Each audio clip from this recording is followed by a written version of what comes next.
Es weihnachtet sehr.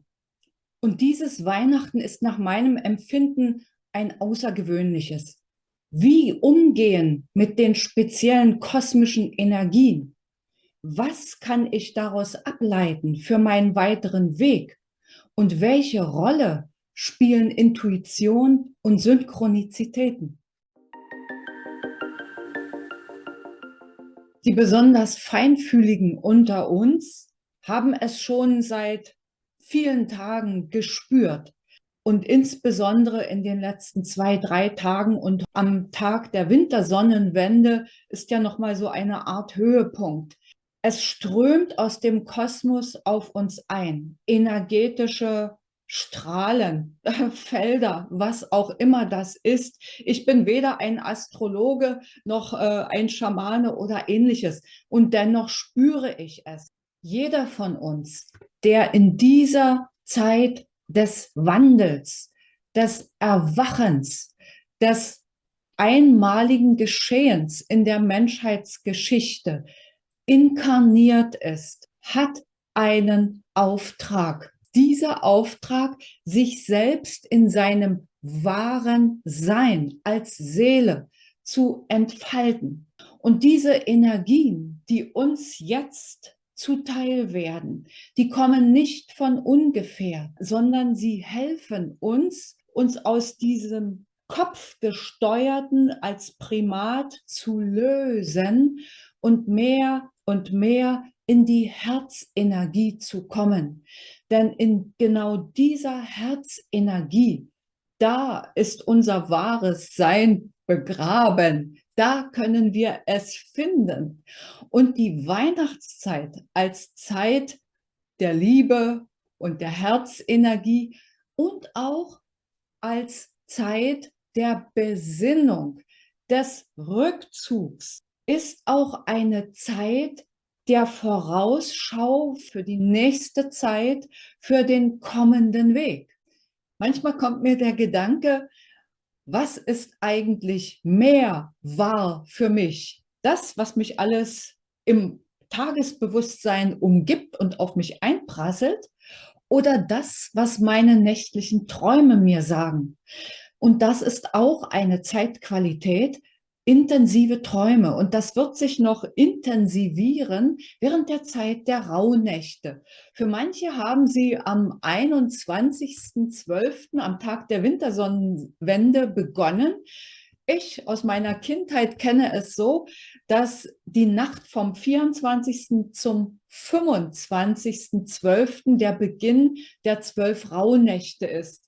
Und ich weiß, meine Mutter hat immer gesagt, jede Rauhnacht und was du da träumst, das ist für den entsprechenden Monat im nächsten Jahr. Also vom 4. auf den 25. für den Januar. Achte auf deine Träume.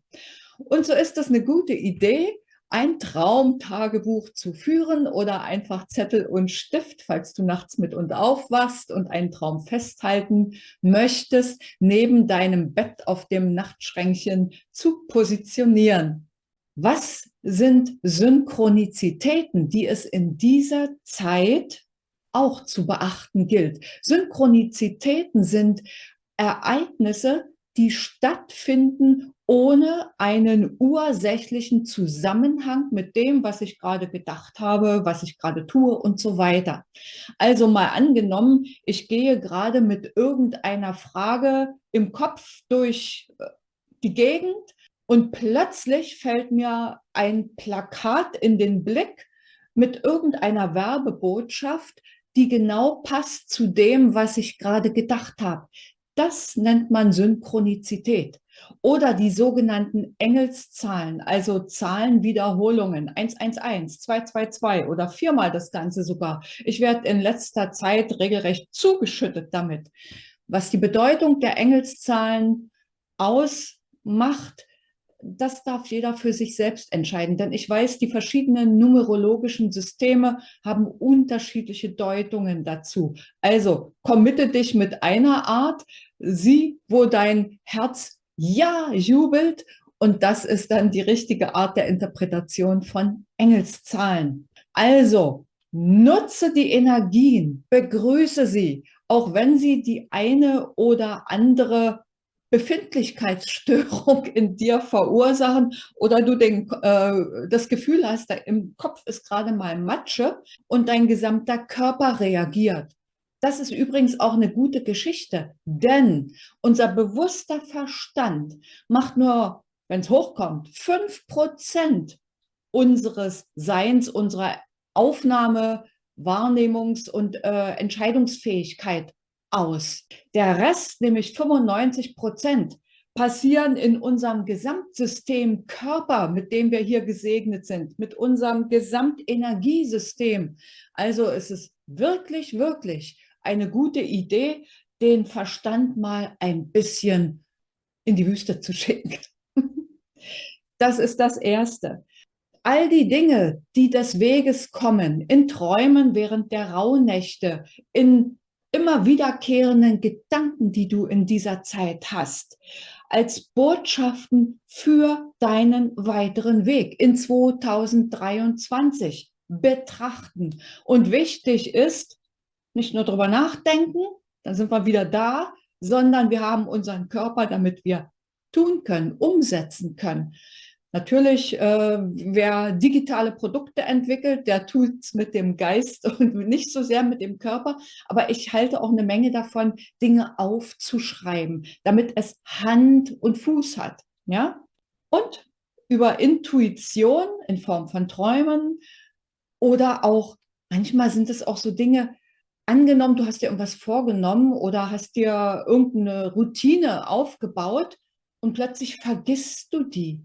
Auch das Vergessen einer Sache, die dir scheinbar wichtig war immer. Hinterfrage es. Warum habe ich das jetzt vergessen? Vielleicht ist es wirklich gar nicht mehr wichtig und du darfst es einfach loslassen nach dem Motto, nur mit leeren Händen kannst du nach etwas Neuem greifen. Ja, das soll's vorweihnachtlich gewesen sein. Ich wünsche dir besinnliche und schöne Weihnachtstage. Inwieweit ich in der kommenden Woche zwischen den Jahren quasi ein Video mache, weiß ich noch nicht so genau. Kann sein, kann nicht sein. Egal wie. Hab wunderbare Feiertage und allerspätestens in 2023 im Januar sehen wir uns hier wieder auf diesem Kanal.